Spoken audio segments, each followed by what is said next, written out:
Hi, my name's Geoff. I'm an alcoholic. Grateful to AA for being sober today. I want to thank Jesse for asking me to share. It's always an honor and a privilege to lead a meeting of Alcoholics Anonymous. And yeah, it certainly is interesting. I thought that I'm terminally unique, and I'm not. I see another Geoff with the correct spelling in the meeting tonight. And, they told me in early sobriety to look for the similarities, not the differences, and to keep coming back, because if you do, you will hear your story. Someone will tell your story. And actually, a woman told her story that was very, very, very similar to mine. And, we get to be a part of in Alcoholics Anonymous. It's a we can, I can't program. So, I'm going to share what happened, what it was like, and what it's like now. Whenever I speak at a meeting of Alcoholics Anonymous, I always start off with a great quote in the big book. There are a lot of awesome quotes in the big book that have nothing to do with religion or a deity. And one of them is what this one person wrote, and it fitted me to a T. And it said that alcohol gave me wings to fly, and then alcohol took away the sky. And that's exactly what it was, because, when I started drinking, I heard at a meeting, it was here we are in a secular meeting, but I think you'll understand exactly what I'm talking about. This guy said when he had like his first shot of whiskey, Chivas Regal, it was like a warm hug from God. And,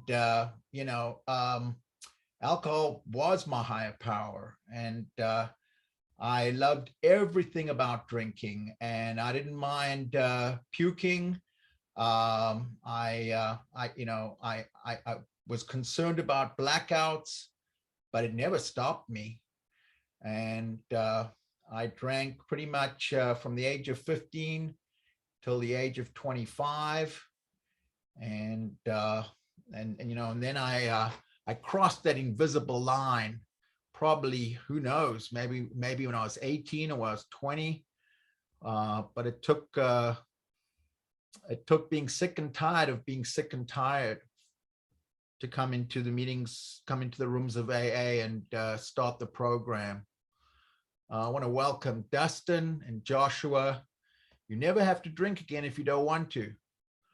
AA is a one day at a time program, and I've learned what I learned a few things I learned many things in my first 30 days, which I still do today.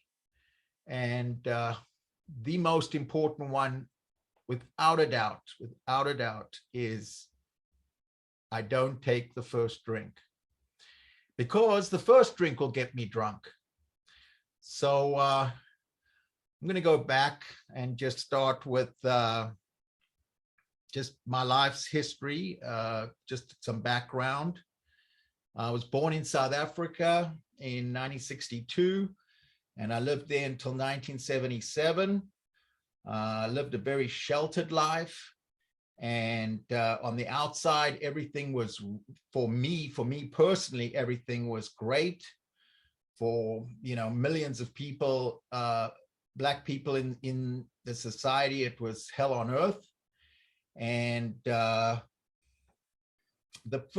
when I look back, probably the first emotion that I can remember, there were two. Okay, one was eating. I really enjoyed eating donuts and ice cream and sweets.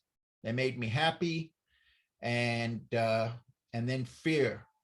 And I had two major fears. The fear that was ingrained into me, being a white South African, is that there was going to be a race war, and that we had to prepare, and that it could happen at any moment. I lived in a country where there were 4 million whites and 20 million blacks, and the whites controlled everything. And then in my own little personal life, I had tremendous fear of my parents, and more specifically, my mother more than my father, because she wore the pants in the family. She was the enforcer. And when I came to America in 1977, one day I turned on the TV and it was Phil Donahue at like 3 p.m. And they were talking about child abuse. And I went, that's exactly my story.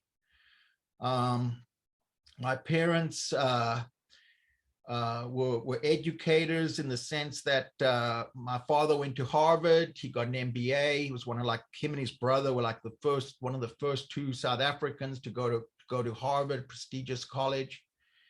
And my mother was a school teacher. And my father used to have this little poem that he taught us, which was good, better, best. Never shall I rest till my good is better and my better best. So there was always that need to achieve, to perform, and to be perfect. It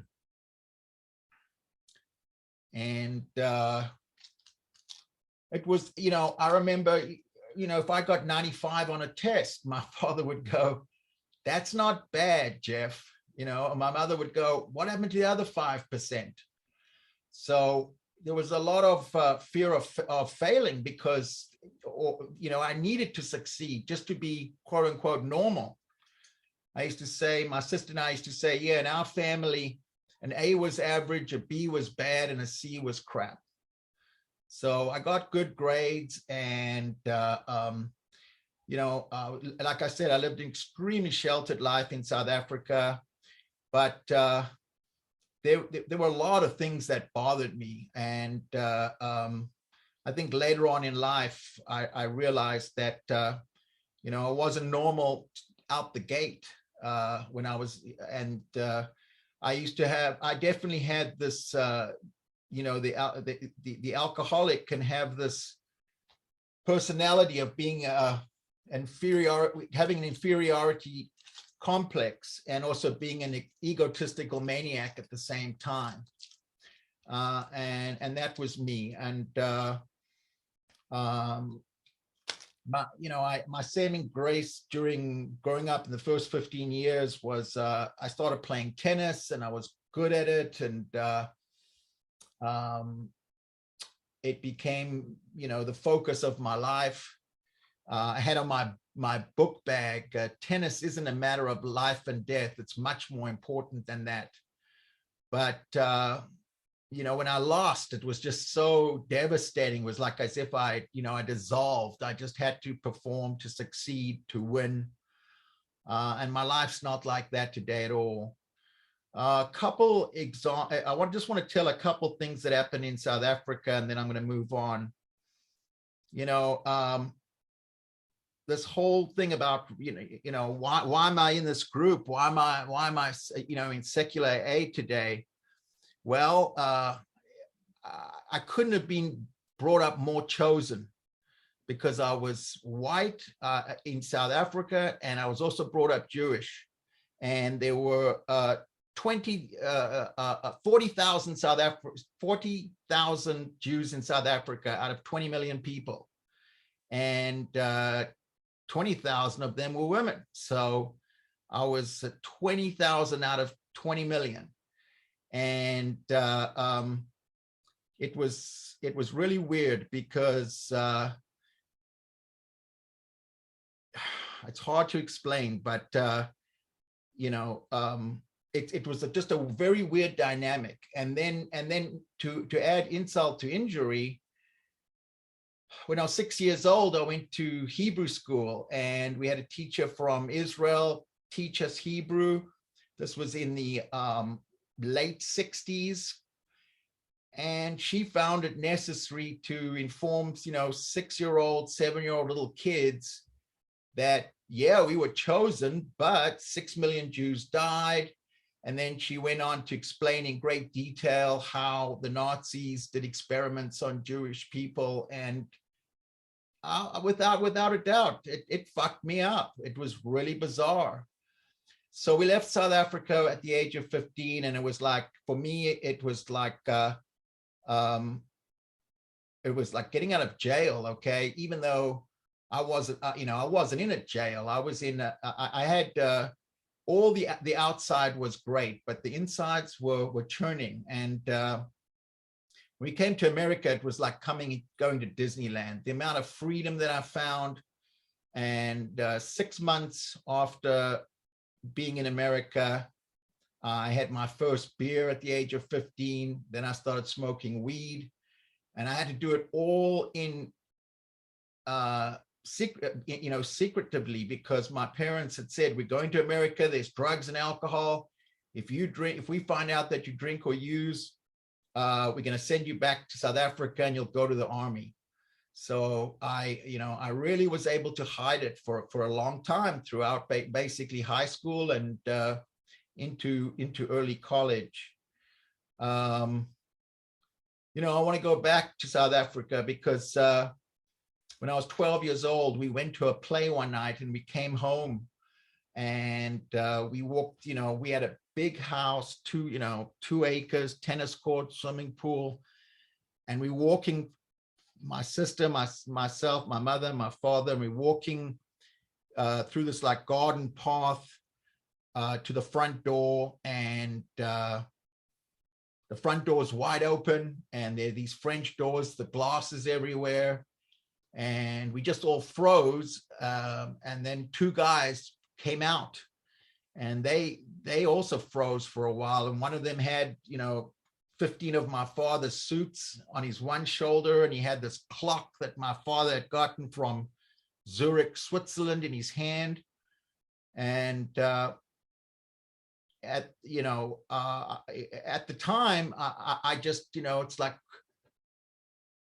fine, fuck everything and run. And that's what I did. I ran to the neighbor's house, and for quite a while after that, I was pretty ashamed because I didn't stay to see what was going to. Nothing happened to my family or to those guys. They ran away, but it could have been, someone could have gotten killed easily. One Christmas morning in South Africa, we opened the front door, and there was a guy standing there with a knife in his head. It's a very violent society, and there was violence in my house too. My mother hitting me with anything and everything that she could get her hands on. I was a rebellious child, I did not follow the rules, and so I paid the price a lot. So when we came to America, they wanted me to get the best education. And naturally, they so they go, where are you going? They taking me to a great school, Beverly Hills Get High School. So here I am at the age of 15. I've been very sheltered, and I'm going to a school where there are people who are 16 years old who, are driving Porsches to Palm Springs, doing coke. It was wild, but I just. When I think back to high school, I'm like, yeah, I'm alive, because there were certain just fast cars and crazy situations. But I also realized that I had to study, and that's what I did. And so I got through high school, but my drinking and drugging certainly progressed. And then I went to UCLA, and then I went to USC. I dropped out of, actually, this was a sad story. I dropped out of UCLA with a 3.5 grade point average because I went to a concert. It was Heart at the Forum, and somebody gave me some PCP. And for the next 6 months, I pretty much wasn't normal. I mean, I used to, the walls were breathing, tricked myself and couldn't feel. And I had this strange situation where I wasn't sure what day it was, and this was back in the 80s, and so early 80s. So I would like go to different supermarkets and check the newspaper and see that the date was the same. Totally,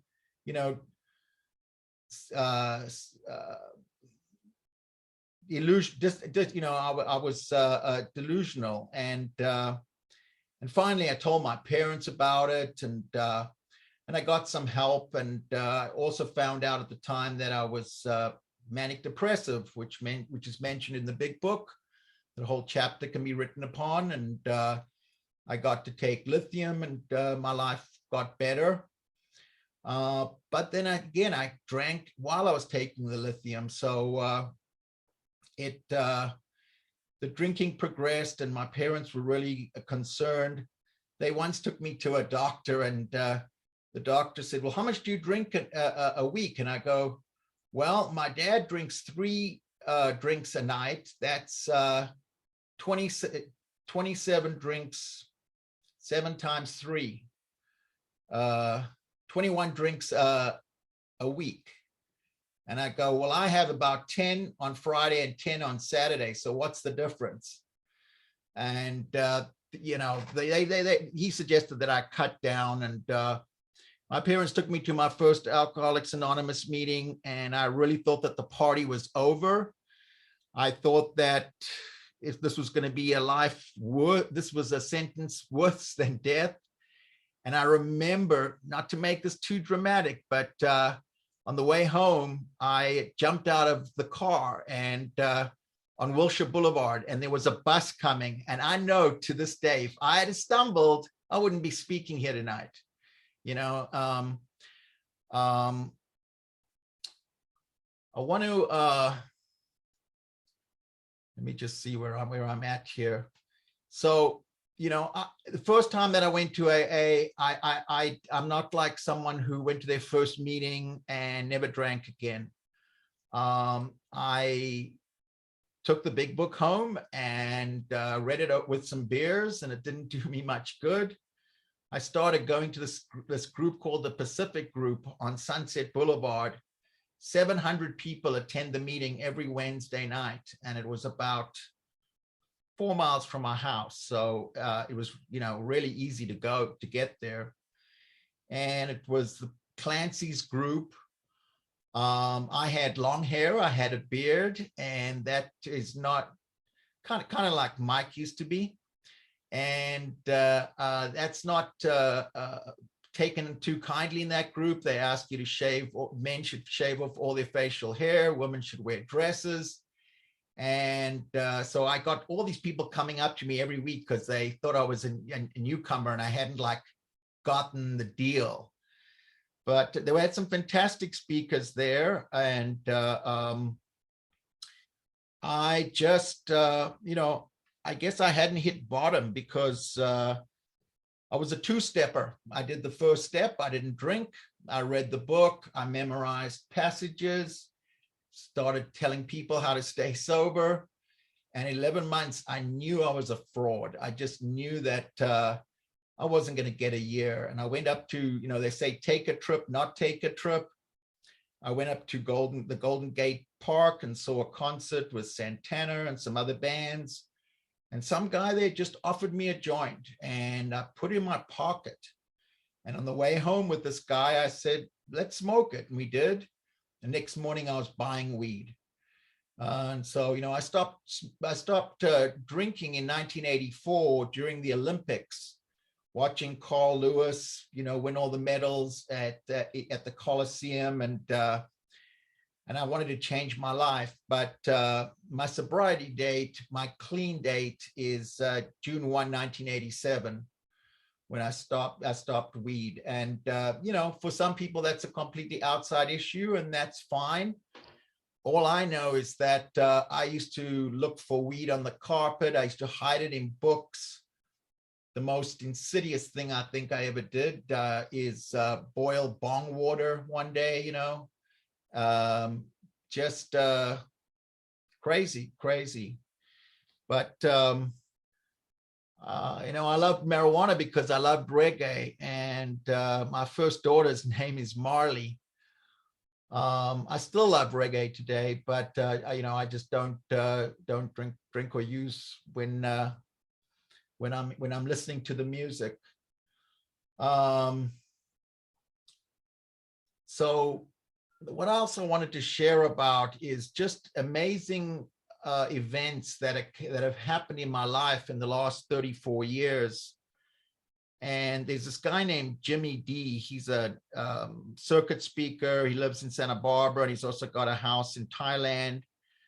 And I was talking to him one day, and he's also in secular AA, but he also attends a lot of regular AA meetings.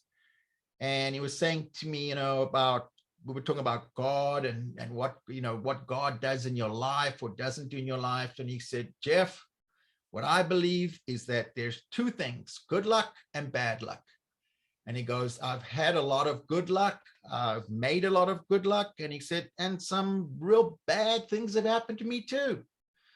And that's how I see these events that took place many years ago, which at the time I believed was God's will, and today I don't. I came into Alcoholics Anonymous. I left the Jewish faith, and strange story. My wife's Buddhist. We raised our children Christian. And but even the Christian church that we went to was not 100% Christian to other Christian churches. It was the Unity Church, which I found out that 40% of people in New York in early AA used to go to. Real simply, they don't believe in the divinity of Jesus Christ. They just believe in the message, not the messenger. But I came. Like I said, I've come into to We Agnostic Secular AA, and the last 7 years of my life have been I've been rocketed into the fourth dimension. I'm much more involved in AA than I ever was. I stopped praying on a dime one day when I read an article which said, it says, why doesn't God heal amputees? And the answer was satisfactory for me, so that I just said out loud, there is no God. And kind of freaked me out because, I had been indoctrinated and bought the idea that there was this higher power. And, I just could never understand why the supreme being was doing a lot of good shit in my life, and other people were just starving, and little kids were dying, and just, you can go through all the sad things that happen in life. So this article explained it to me, that why doesn't God help amputees? Maybe there just isn't a deity, and whatever works for anybody. I'm not going to tell anybody what to believe or what not to believe. In AA, I love the line that says, love and tolerance of others is our code. And so just to go back, okay, so a couple of events happened to me. I lost my wallet one day, and I just like prayed that God would find my wallet, and the next thing that happens is 2 hours later, this guy calls me up and says, hey, are you Geoff Taylor? I go, yeah. And he goes, I got your wallet. And I'm like, dude, I just want the credit cards and some photos that I've got in there. You can keep the money. And he's like, no. You're gonna get your wallet back. He goes, I see you have this like little, these two little pieces of laminated paper that have the 12 steps and the 12 traditions. And he goes, I've got 18 days of sobriety. Will you take me to a meeting? That was pretty cool, that happened. And another event that was pretty, that it's I don't know how to explain that. Of all the people in the world that could have found my wallet, I'm a lucky guy. So I'm at my job one day, and I'm working for this company that's like 24 hours emergency road service. One of my very first jobs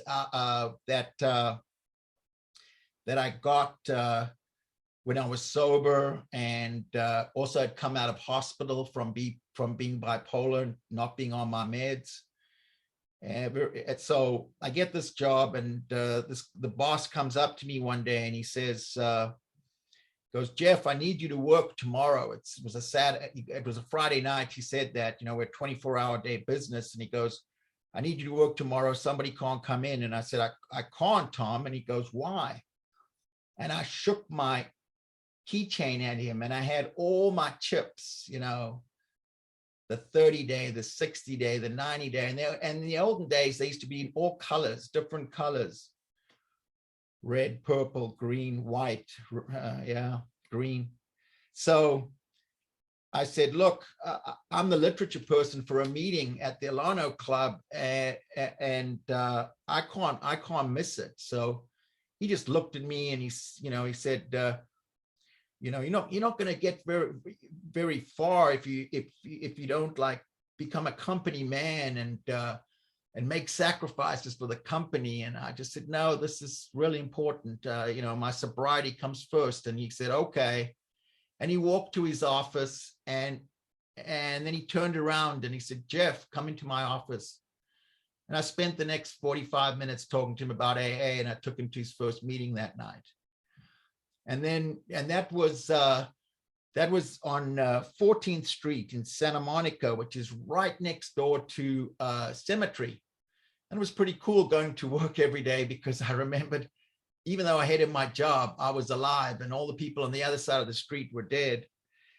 And then, you know, because we became good friends, he asked me even to sponsor him. And I said, no, you can't be my boss at work and I'm your sponsor in AA. It's not going to work out. But a couple of months later, he asked, the company was moving, and he asked me if I would move to Thousand Oaks, which, you know, from someone who lived in South Africa and was so sheltered and hadn't lived further than maybe 5 miles away from their family.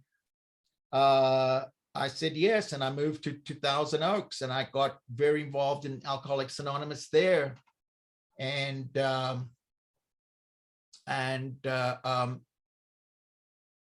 it just started a whole new life, because I went to a Thai restaurant one day, and there I met my wife, and to-be, who was the Thai cook at the restaurant, and you know, we've had a 30, coming up on 31 years on November the 24th. But the sad story, you know, none of the thing is perfect in life. We are getting divorced, and it is what it is. But that was, you know, an amazing situation that just got me out of Los Angeles and got me into a new profession. I wanted to and then I'm going to tell one more story, you know, that's just amazing how AA is like everywhere. When I was working in Santa Barbara for a bank in asset management, and we would lease out equipment to various companies, and we leased out to Paramount Studios, the gym that was for this like 90210 Beverly Hills show that was on TV, and they had their own gym and about $500,000 worth of equipment, and I had to basically like sell the equipment at the end to Paramount, or they were or repossess the equipment. And I had to talk to this vice president, and I couldn't get hold of him for the longest of time, and then finally I got him on the line. And as we start talking, he says, Mr. Taylor, I have to put you on hold. And I'm just seething because I've just got this guy on the line. He puts me on hold, but he didn't hang up the line. And on the other line, I heard him say to somebody, you got to be at Roxbury tonight. The meeting starts at 8 o'clock. And that just changed the whole conversation. My whole demeanor changed. I was like, he's one of us. I said to him, hi, I don't know his name even to this day, but I said, I'm also a friend of Bill W. And we had such an amicable conversation, which probably would not have happened if I wasn't and he wasn't in AA. Okay, so I got a couple minutes left, and I'm going to turn now to the program, which is so important. All right, the program, you know, when I think of AA, the first thing that comes into my mind is the triangle, because the triangle is just an image. And on the triangle, there are three words, and it is recovery, service, and unity. And I can always think about one of those. If I'm bored, if I get into a sticky situation, I'm thinking of drinking. For whatever reason, Wilson and the first 100 people, well, certainly Wilson, when he wrote the big book, he put a lot of ideas in threes, and maybe that's something that alcoholics can remember. Okay, so I'm going to give you a couple. May have heard them before. And so, you know, they say when you come into AA, get three things: get a sobriety date, get a home group, and get a sponsor. If we don't stay sober, chances are we're going to end up either in jails, institutions, or death. When, you know, as being an alcoholic, my normal state is being restless, irritable, and discontent. But because I've been sober and worked the steps, I can now share experience, strength, and hope. And the how is so important for newcomers. You know, you need just three things can really get you well on your way in Alcoholics Anonymous. And those three are honesty, open-mindedness, and willingness. And then when it comes to some of the slogans, those are also three. And keep coming back, easy does it, first things first.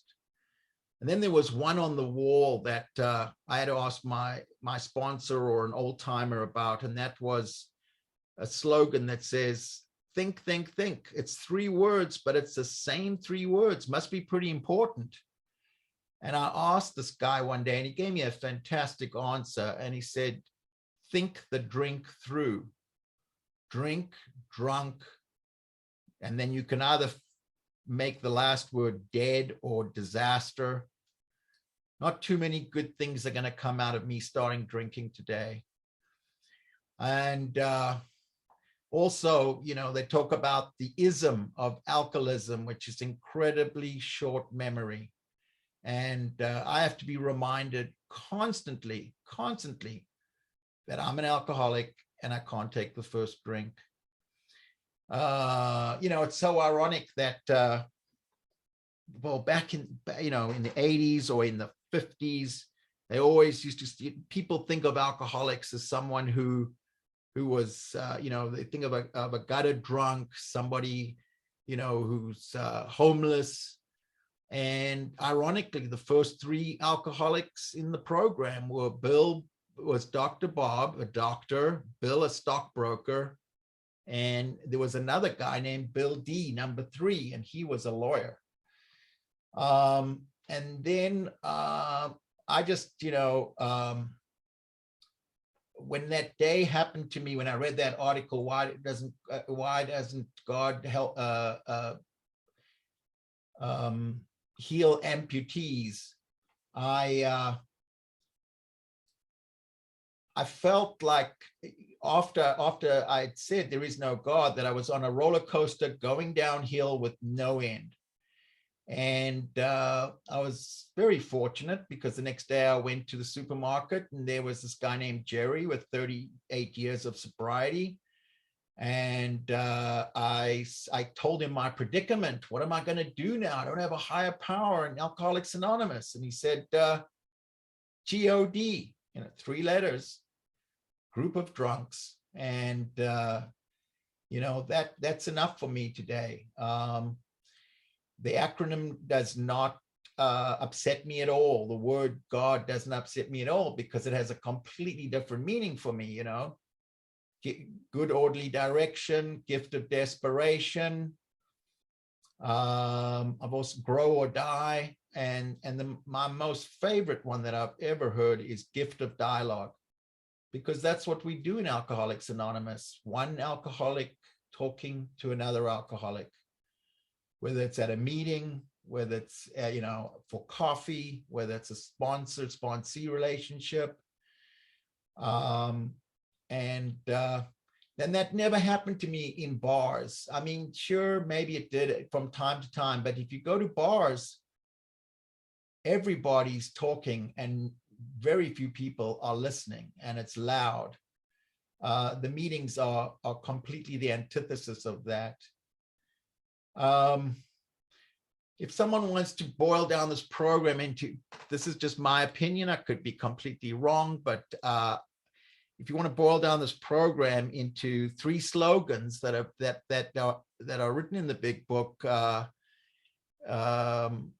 they are: first things first, easy does it, and live and let live. And first things first means that obviously today's the first day of the rest of my life. The first drink will get me drunk, and that I have to do things first every day. Every day, as someone who is bipolar, for this person, I need to take my meds just as much as I do not take the first drink.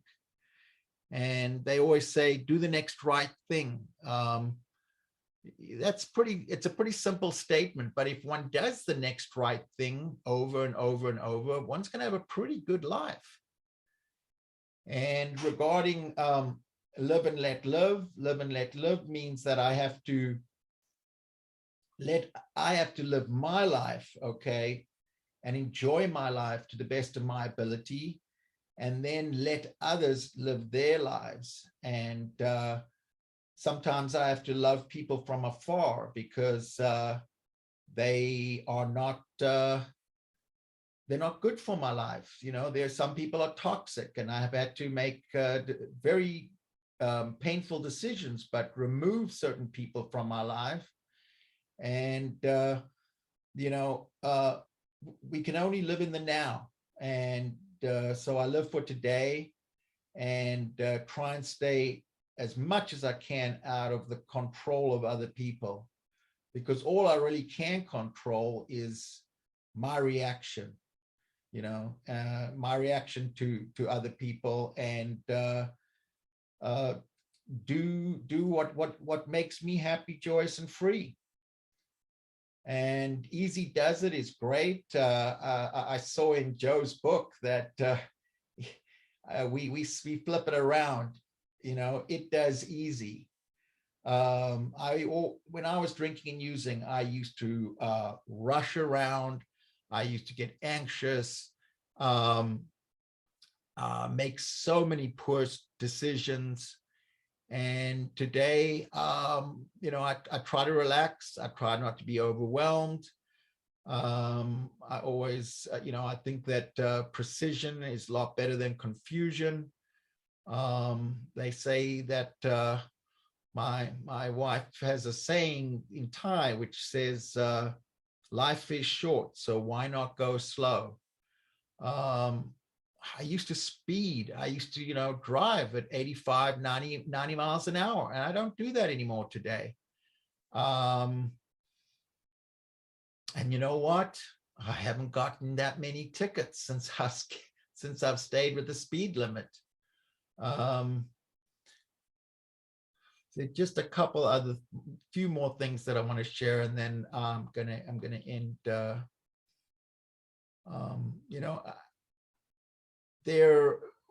One of the most amazing events that happened to me was in 2014.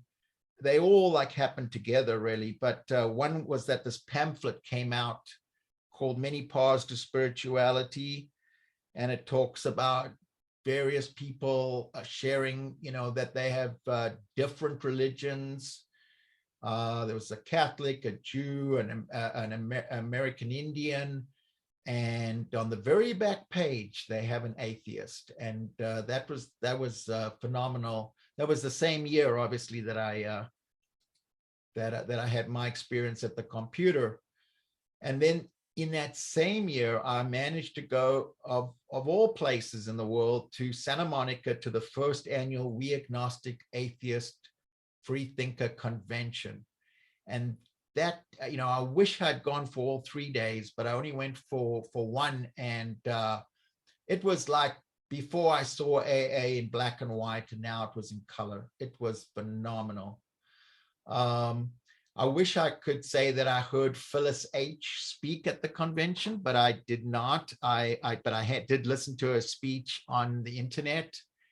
And here was this woman who came to the convention. She was a believer, and she also happened to be the general manager of Alcoholics Anonymous in the world. And she gets paid very well for her position, just like a CEO of a major corporation. And so she comes to the We Agnostic Atheist Convention, and I'm reading just what somebody wrote. And they said that she began by relating a parable about a man, a drunken man who had fallen into a deep pit. First, a priest came by and offered a book for the man to read, but that didn't help. Next, a doctor came by and offered medicine, which also did not help. Lastly, another alcoholic came by and he jumped into the pit with the drunk. Astonished, the drunk inquired, "Why?" The alcoholic replied. Astonished, the drunk inquired, "Why did you jump in?" The alcoholic replied, "I know where you've been and I can help you climb out." She also explained that AA has always been evolving, that it's always been in a state of becoming. And she further opined that hopefully AA will never become too dogmatic, but always be imbued with the love and tolerance as to ensure that everyone is included. So, and this was said in 2014. And I'm going to end with what Bill Wilson said in 1961, because when I read this also opened the door for, in my mind, to secular AA. He said, first of all, he wrote the big book in 1939. 21 years later, he's extremely critical of himself. In AA's first years, I all but ruined the whole undertaking with a sort of unconscious arrogance. God, as I understood him, had to be for everybody. Sometimes my aggression was subtle and sometimes it was crude. But either way, it was damaging, perhaps fatally, to a number of non-believers. Of course, this sort of thing isn't confined to 12-step work. It's very apt to leak out in our relationships with everybody. Even now, I catch myself chanting the same old barrier-building refrain: do as I do, believe as I do, or else. So I love an all-night place. It's really where I belong. I feel so comfortable in my own skin when I come to this meeting. I love all secular meetings. I went to, like I told some other people, somebody was in my home group that I've been going to since 1994, which I haven't gone through since COVID, obviously. Has got cancer, and he was supposed to show up at the meeting, and there was a birthday and he wanted ice cream. And so someone said, "Would you bring ice cream?" And I said, of course. What am I going to say? No. And I went to the meeting, and I've been in that room since 1994, and it was jarring because one woman said that her mother died and that God spoke to her sponsor, and her sponsor said that her mother spoke to her and that she can now forgive her mother. Now, that's a great story. Maybe it happened, maybe it didn't. But for this alcoholic, I just can't go down that path. Another guy was selling his mobile home, and he was like, hadn't sold it for 3 months. And he's like, well, God's got a sense of humor, and maybe it'll sell next month, and he's just testing me. And the more and more I'm in secular AA, the less and less I want to go to back to regular AA. But I always know it's there, and I always know that they are also my brothers and sisters. And you know, we have a common suffering.